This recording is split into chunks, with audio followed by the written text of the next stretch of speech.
I'd like to say a few personal words, and then read one of Amiri's poem, and then end it with my piece called "Roasting Amiri Baraka."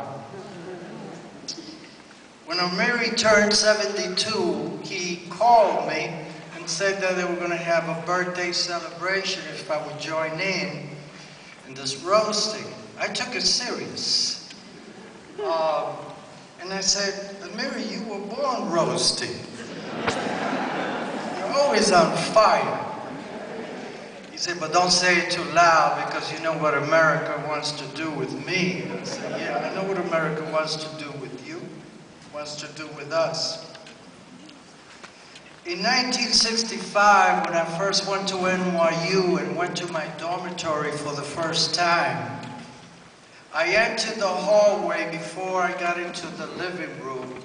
And as I entered the living room to meet two of my roommates for the first time, as soon as I got to the living room, I looked to my left, and there, on top of the furniture, the sofa, was a big Confederate flag.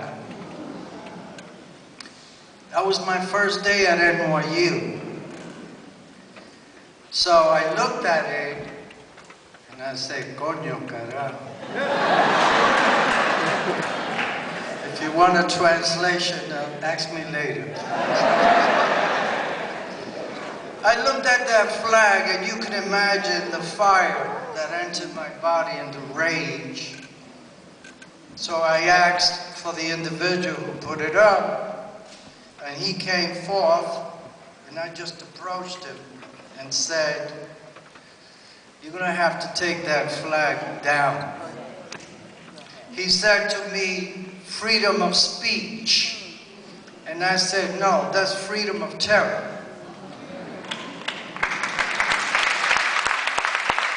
Not freedom of speech.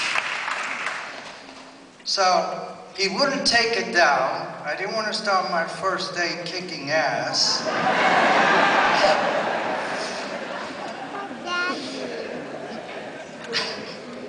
So I had to do something to convince this guy to take that Confederate flag down. So I went to Harlem, and I bought a huge poster of Imam Amiri Baraka. Remember that poster? Where he's so angry and raging. I bought that poster and I framed it, and right across the Confederate flag, I put that poster up. Within a week, he took the Confederate flag down.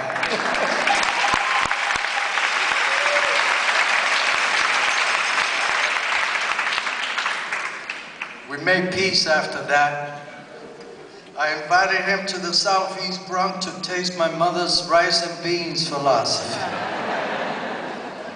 And about 2 years later, he really got to know what we meant by struggle and revolution. I had the incredible honor of meeting Amiri in the mid-60s, shortly after we were with Piri Thomas celebrating his Down These Mean Streets.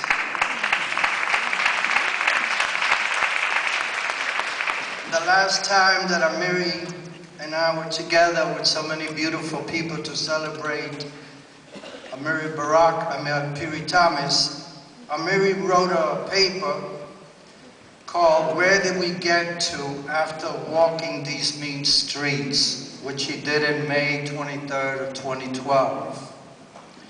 And I'd like to share a few words, because it's a long piece, so I'm just going to edit.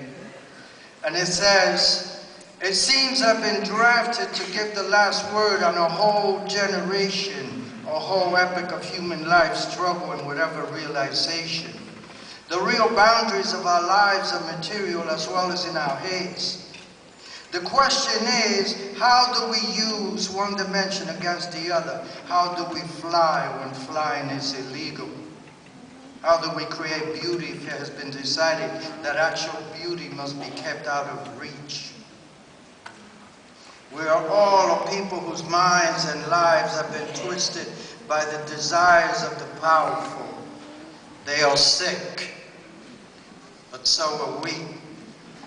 Part of the horror of America is that the oppressed too often side with their oppressors. They don't want to slay them, as Fanon reminded us. They want to be them.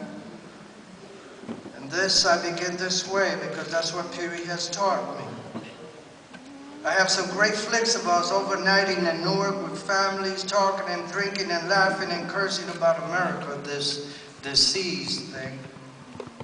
I have spent too much time and energy rallying against the whiteout or bourgeoisification of our minds, mainly the Afro-American struggle to get past what Du Bois described when he said, many people have suffered as much as we, but none of them was real estate.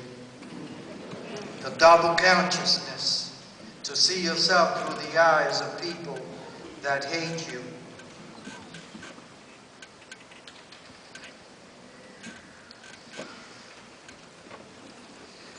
So he said that before you can struggle against your enemies, you must be able to distinguish yourself from them, to develop, to quote Du Bois again, to develop a true self-consciousness, to know who it is you are, and at the same time, to know your enemy with as much precision to time and place and condition as it is possible. I'll stop right there.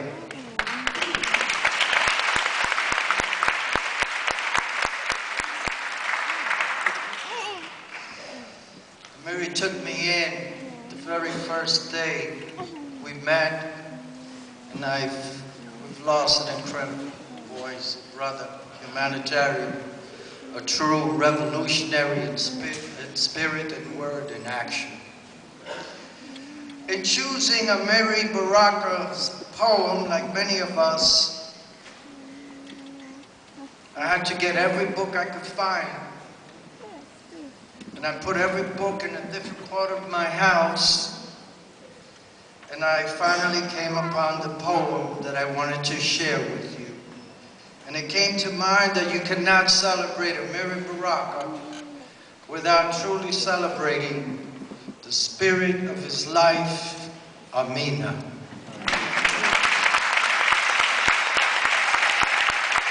You cannot separate the two. And I've always believed, without any disrespect to any males here, that the true revolutionaries of our communities have always been our women.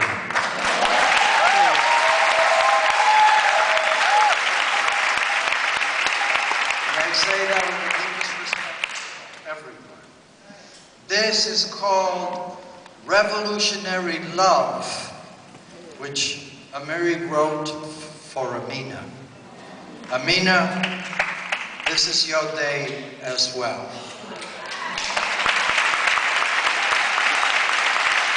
Revolutionary love. Black revolutionary woman in love with revolution. Your man better be a revolution if you to love him. Black revolutionary woman, the care of the world is yours. In your hands is entrusted all the new beauty created here on earth. Black revolutionary woman, were you my companion, I'll call you Amina, African fame and inspiration.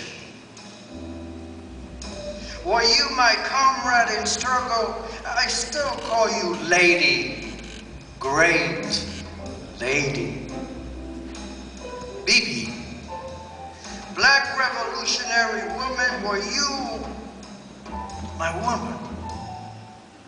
And even in the pit of a raging struggle, we need what we love.